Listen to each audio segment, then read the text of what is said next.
This is Kamera. My first few minutes with God, day number 259, Daniel chapter 7 through chapter 9. Daniel's having these visions and these dreams. And that's basically what we're covering today, some of those dreams and visions. Just some of the experience, some of what he experienced, not really the interpretations of the visions and the dreams, though they are in the read today. Just a little tidbit. In the first year of King Belshazzar's reign in Babylon, he was a king of Babylon.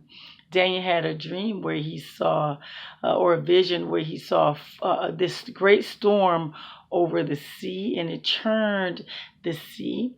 And what comes out of that sea was terrifying. It was four beasts, and they were all different from one another.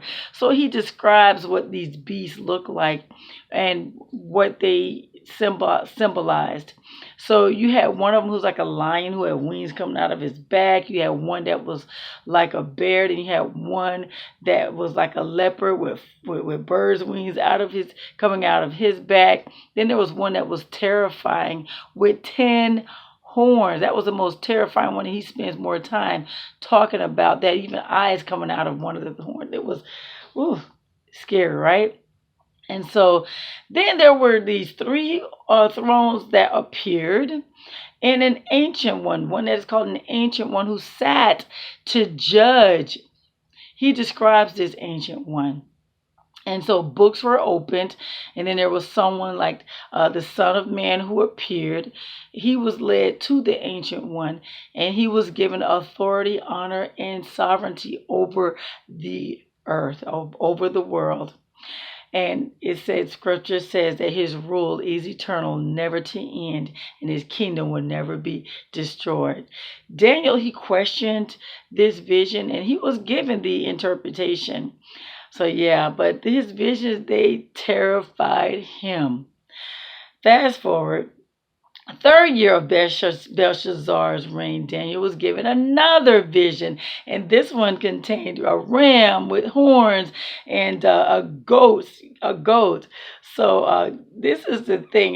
During that vision, a voice yells, "Gabriel, help give Daniel understanding of the vision."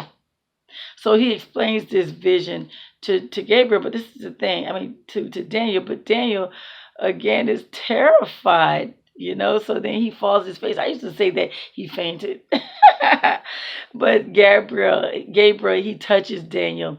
Daniel is restored, and he gives Daniel the explanation of the vision.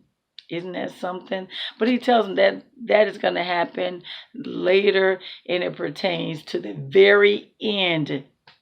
Daniel was overcome. Scripture says that he laid sick for several days. Yeah, he was troubled by his visions. Then there was, fast forward, another vision. The first year of Darius the Mede, he reigned over Babylon. Daniel, he had read a scroll that was written by Jeremiah. Remember when Jeremiah had those scrolls written? God told him to write down those prophecies. And so Gabriel, what happened was Daniel, after he read them, he consulted the Lord with fasting and prayer. He wanted understanding of that scroll, because the scroll had mentioned that Jerusalem was going to stay desolate for 70 years. 70 years. And so that's why he consulted the Lord. And this is the thing.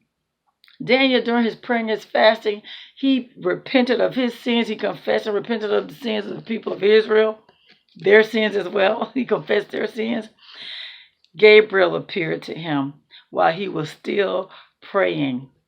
And so he came to give Daniel, why was it David? Came to give Daniel insight and understanding of the vision. And he said, this is what Gabriel tells Daniel. He says, the moment you, Daniel, began to pray, a command was given. A command was given to give him understanding. Isn't that something? And he tells Daniel, he says, you are precious to God. Gabriel was sent to him, and he gives him the understanding. But isn't that something to hear, that immediately after when he began to pray, God sent Gabriel out to give him understanding. And then he tells Daniel that he is precious to God. Isn't that a wonderful thing to know that you are precious to God? Just saying, that's some good stuff. There you have it, guys. That's day number 259, Daniel chapter 7 through 9. And before I completely end, if you want to hear or read on those interpretations are there. I just didn't give it an interpretation. I just let you know what was going on. There you have it again. Day 259, Daniel chapter 7 through 9. You have a God-filled, blessed day.